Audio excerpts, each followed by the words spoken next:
Death does not discriminate. There's no way to sugarcoat it.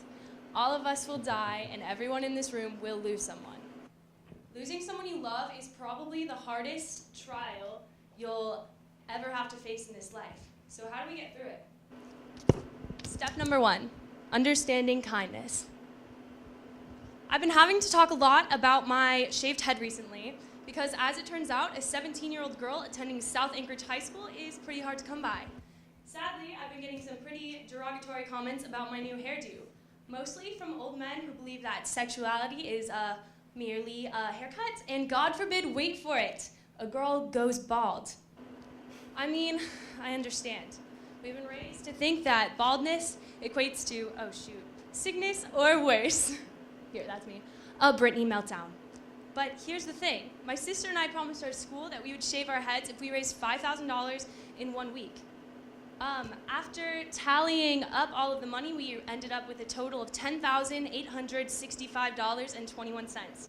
If those men had known what we had done, I'm positive their reaction would have been different. Now, I know you might be wondering why I'm talking about old guys being mean to me when I'm supposed to be discussing kindness related back to loss. Sorry, that's my sister. This is my mom. She passed away when I was 14 from melanoma, a type of skin cancer. My cousin committed suicide in the room across from mine when I was 15, and my 10-year-old brother was just re-diagnosed with thyroid cancer after being cured of his medulloblastoma in 2011. Now, I'm not telling you this to make you feel sorry for me. I'm telling you this because, just like those men, I'm betting most of you didn't know my story. And just like me, I know all of you have stories. Whether it be sickness, money, bigotry, racism, sexism, death, we all have hardships we deal with.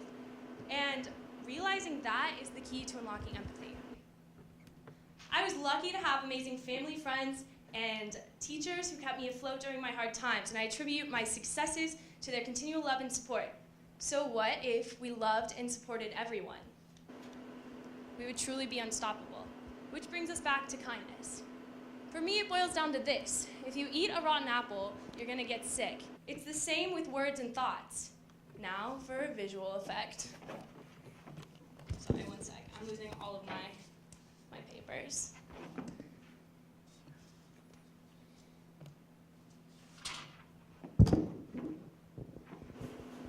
This is you when you're born. This is you when you fall off your bike for the first time.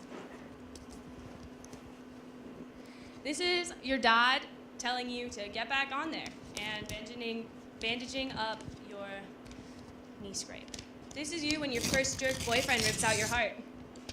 And this is your friends for the next 4 years, talking to you on the phone and eating ice cream with you to help you get through it. They're out here supporting me again tonight, hey guys. And finally, this is you when your mom dies. This is your little brother hugging you as she's being loaded onto the hearse. This is your little sisters still hanging out with you even though they're growing up. And this is your family and friends and teachers supporting you continually through it. It's crazy how kindness, aka tape, works.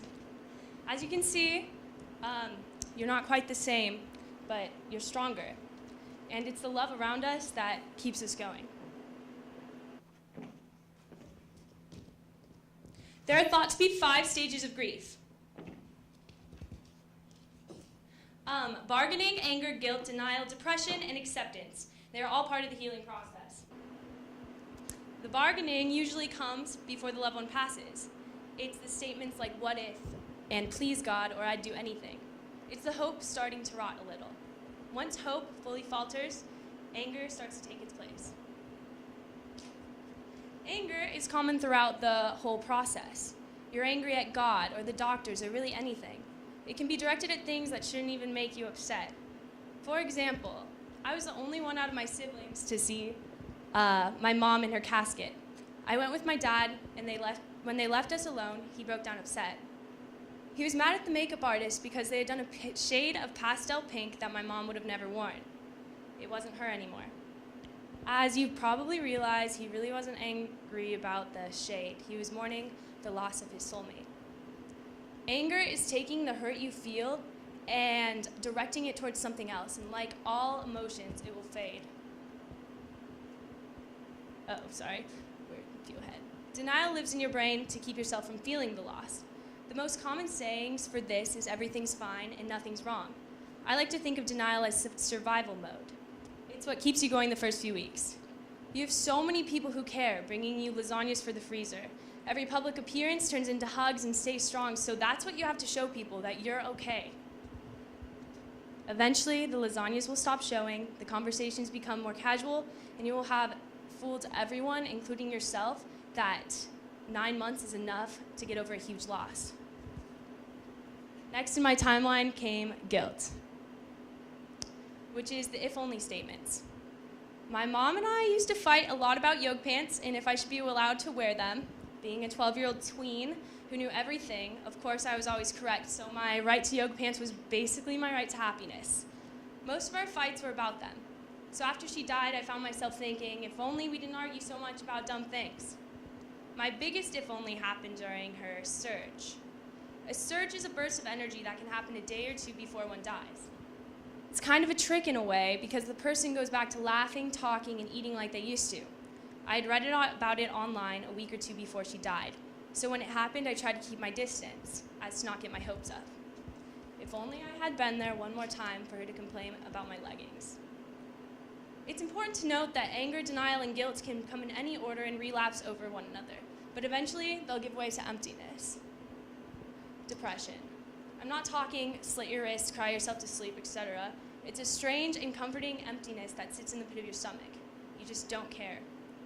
I believe it to be another defense mechanism, because if you don't feel, nothing can hurt you.